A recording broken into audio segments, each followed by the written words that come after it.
Welcome to another tutorial on how to Illustrator. This is a design process, and I will be taking you from start to finish on how I made this design. And this will be a voiceover, so let's get straight into it.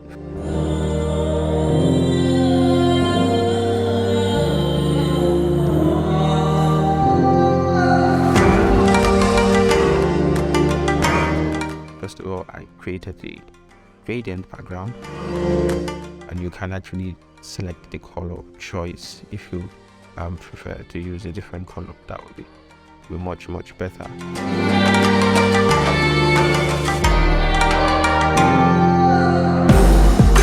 And also, don't forget that you can speed up the tutorial process, or you can slow down the tutorial process if it's too fast for you.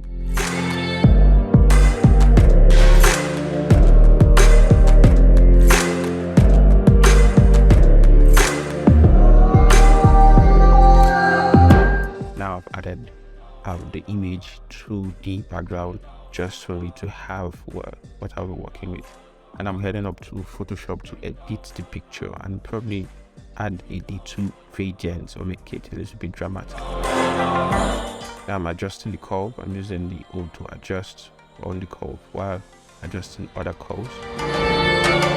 Then also I touched the highlight and shadows in order to give me this dramatic look. After I'm done, I save the image and automatically it's been updated in Illustrator.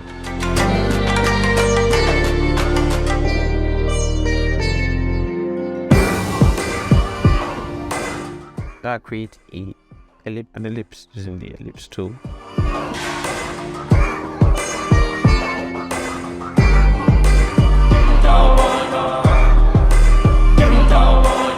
After that, to duplicate the ellipse.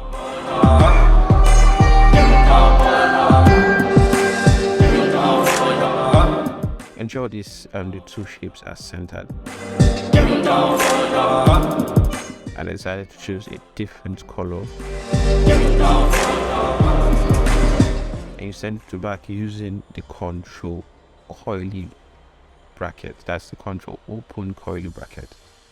Now I duplicated the same circle and gave it a no stroke so that I can be able to add text on it.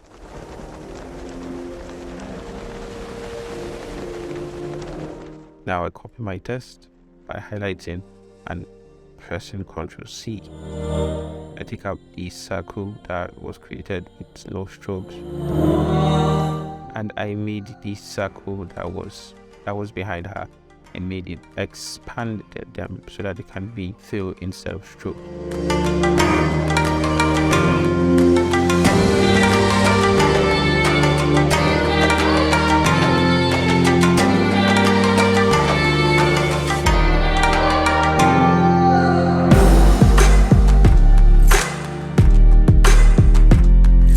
Then I had to choose the text online.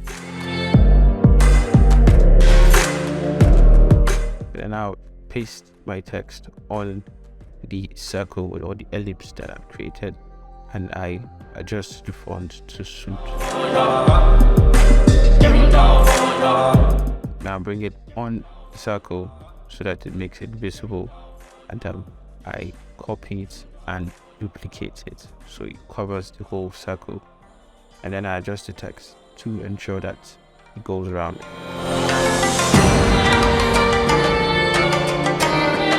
These are just normal processes that you can actually use the appropriate tools, just the text tool and the font size.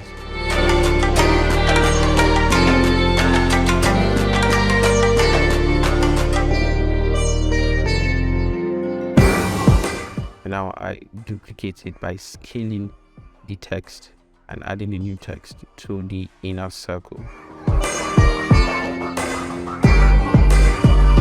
And I'll be changing the color to white to give it a good contrast.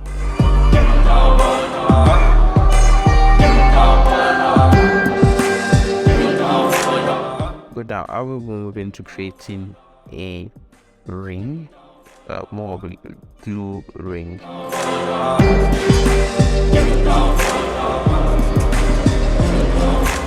So I added the glue effect to it. I selected the color I wanted to a washed yellow color, and I adjusted the blurriness of it and also the quality of it. Then for me to actually know where the center of the circle is, I duplicated the same ring, the same circle, and I placed it on our face, and I used the rotate tool, which you can use the shortcut R to access it. Then I chose the angle I wanted it to duplicate, and I duplicated them.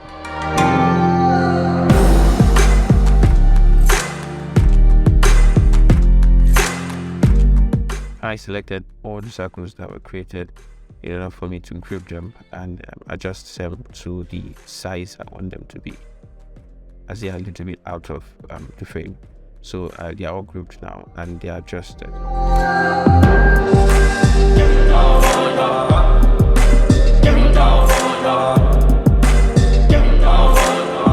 Now I send them to back by using the control open curly bracket on your keyboard, and I added the effect, the Gaussian blur effect to them to give them this beautiful dramatic look.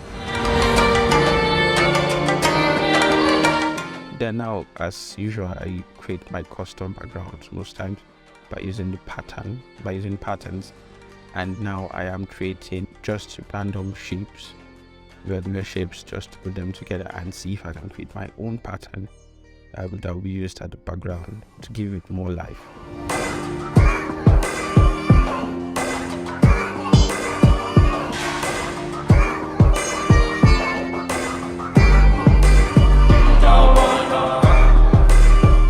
Then I'm adding an effect, the glue effect to it to make it look a little bit bright.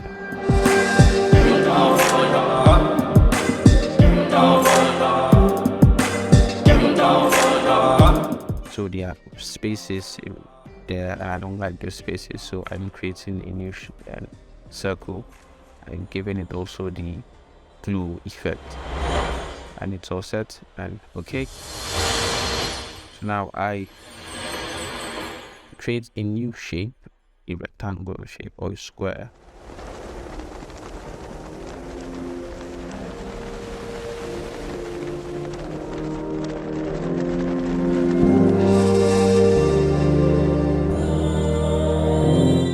I said select a blend mode, and I think overlay sits much better for me.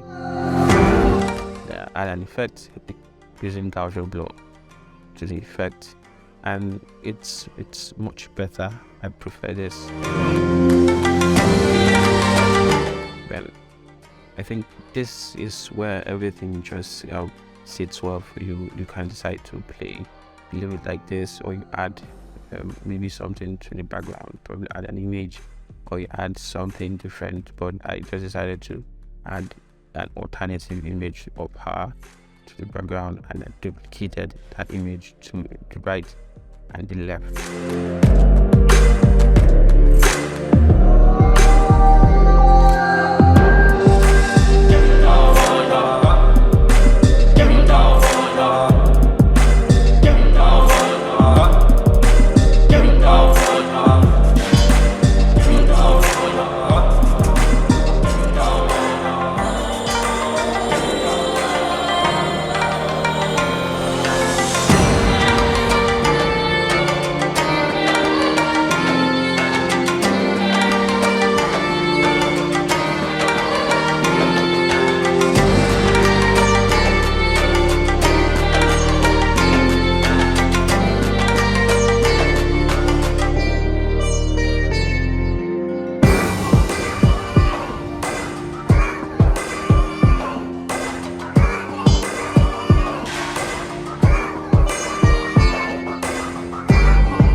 I select the color combination I want to use, and I change the rotation and change the opacity of 1 to 0.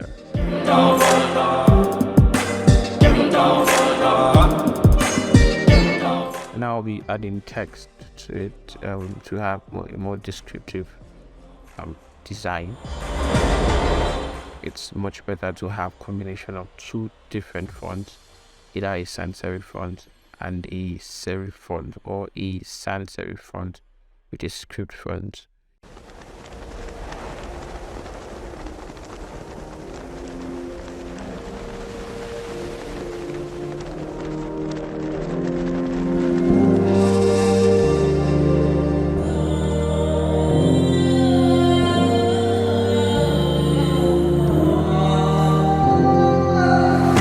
So I adjusted the size of the font, and that's all about the design. Thank you guys for watching, and I will see you in the next video.